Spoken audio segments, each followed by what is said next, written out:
myself Black and German. My dad is African American and my mom is German. I would identify with the mixed race as well, Black and white. Wouldn't pick either or, I would just say mixed. I identify as multiracial. My mother is half Sudanese and half Austrian, and my biological father is full Sudanese, so I'm 3/4 Sudanese and 1/4 Austrian. But I was, born in Austria, only know my Austrian side of the family, so I consider myself multiracial, but still Black when I'm asked, usually. Yeah, I never know. I don't know. I just never know what to say when people ask, honestly, because our family's West Indian, but then we're Syrian, but then my mom's Japanese, and then there's American, whatever. So I just never know what to say, so I don't. And I also kind of hate sometimes when people ask because I feel like they be asking for the wrong reasons. I'm okay with that.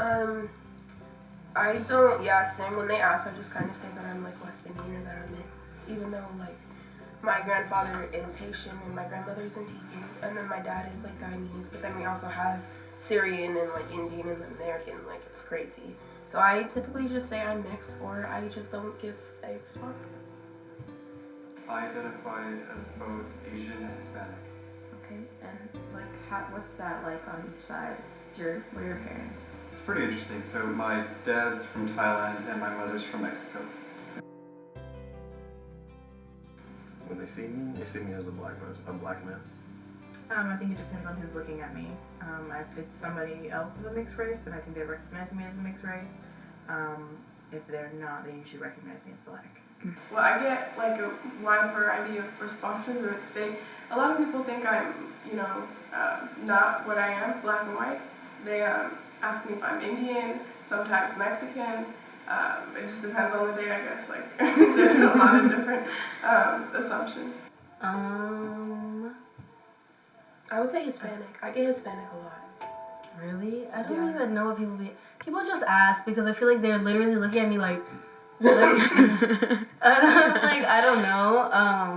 But if people ask it, it's always wrong. So I also think when people are oh, you Hawaiian? I'm no.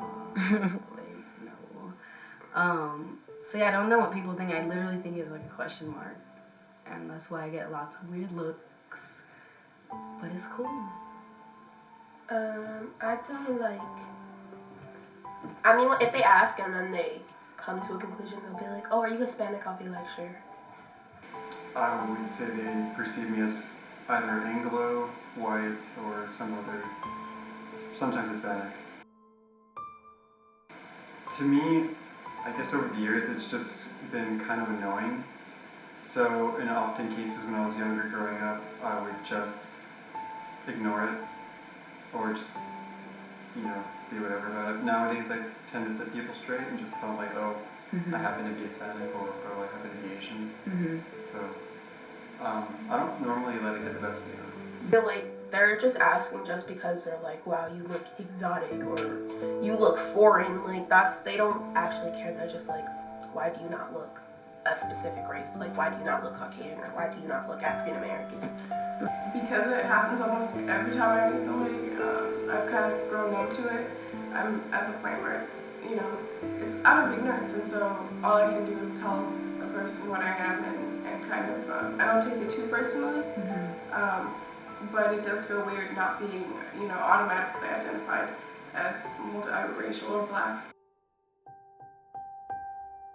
For the most part, I feel like people kind of guess that I'm mixed with something, but usually when they hear German and they hear that I can actually speak German, they're pretty surprised by it.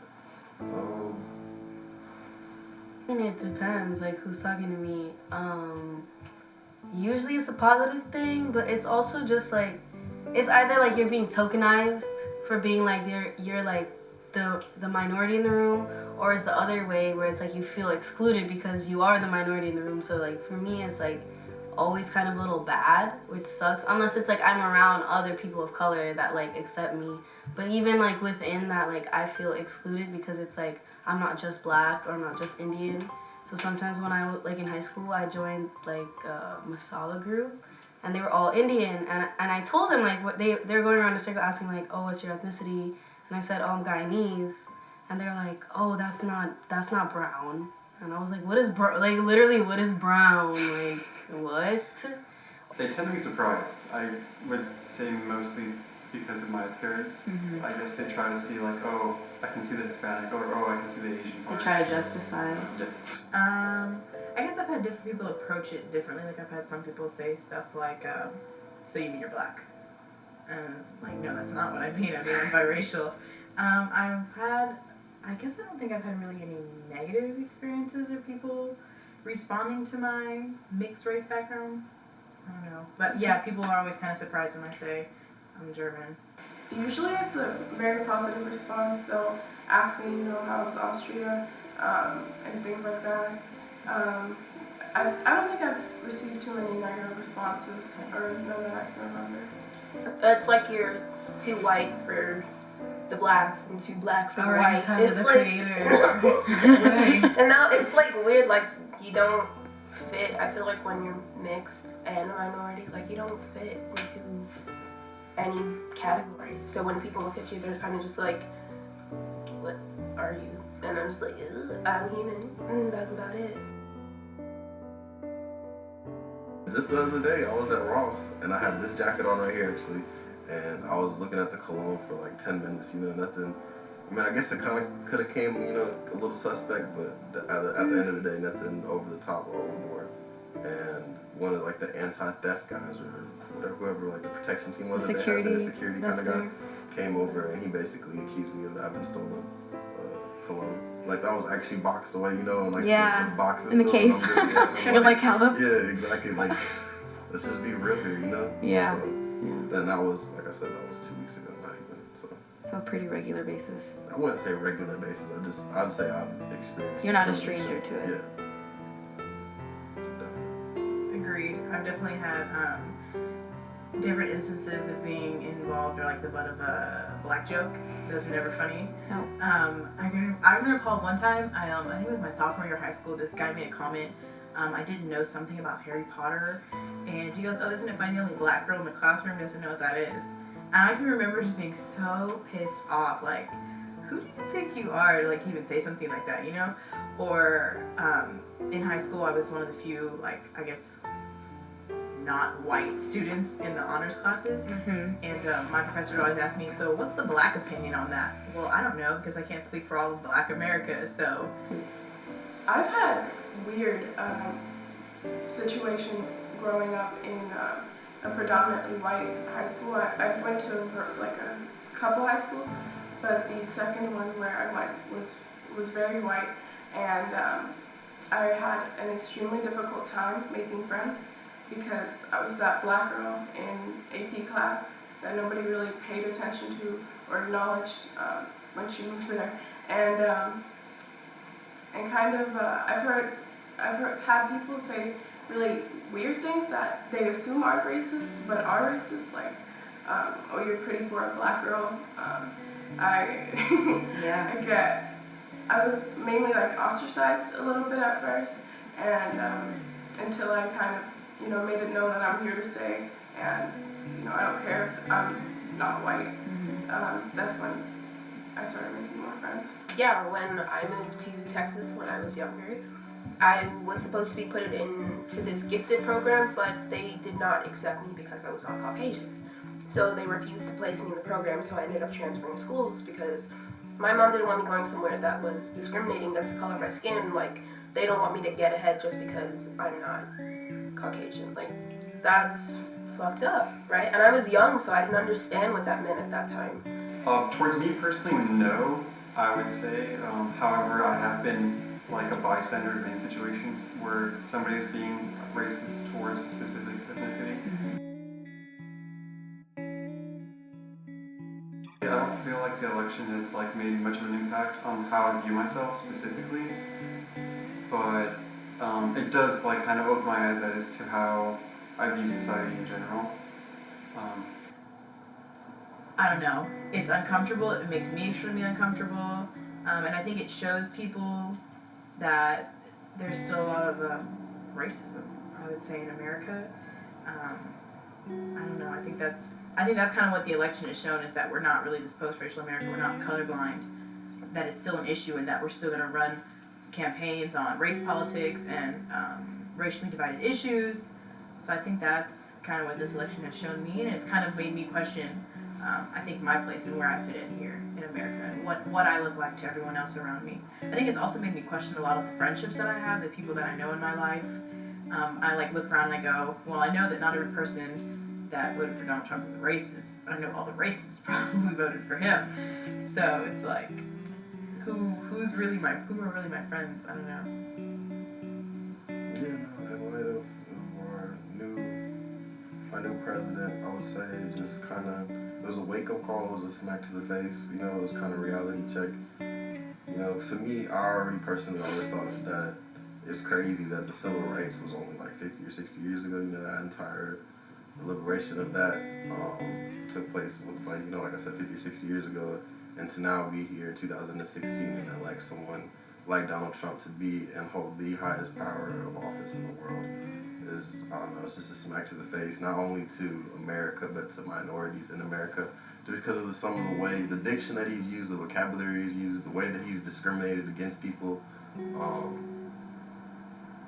It's just sad. To me, it just shows that there's a lot of rural America, that still has a very backward thinking.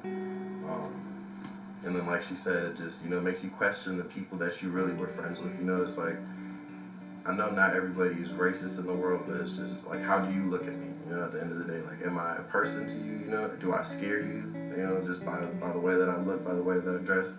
Am I intimidating you?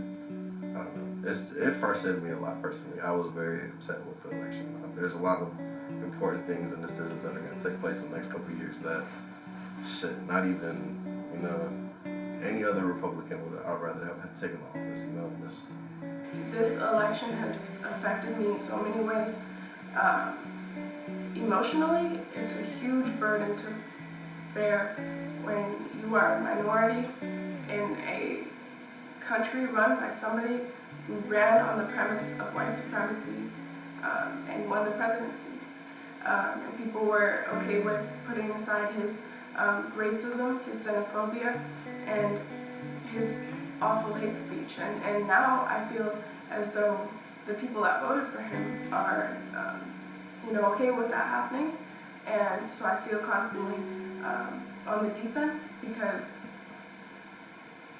I don't know, who to trust, what to make of it. I feel absolutely appalled that, the silent majority is with Donald Trump, and there's been an increase in hate crimes.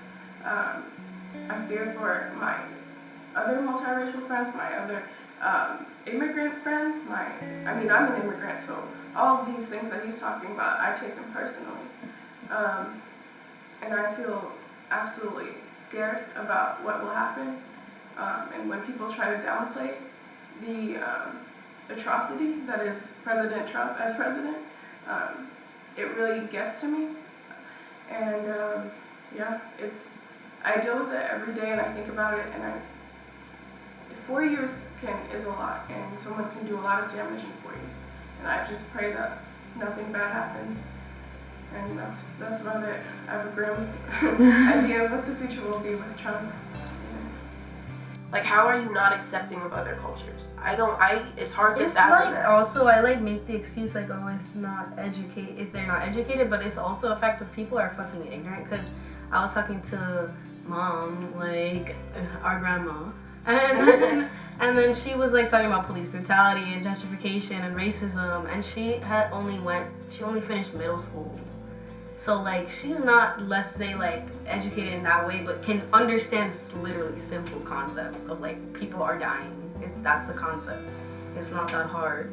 So it's just very scary, and it's what do we do now? I think that's the big question. It's everyone knows it's bad. During the night, I don't feel safe ever.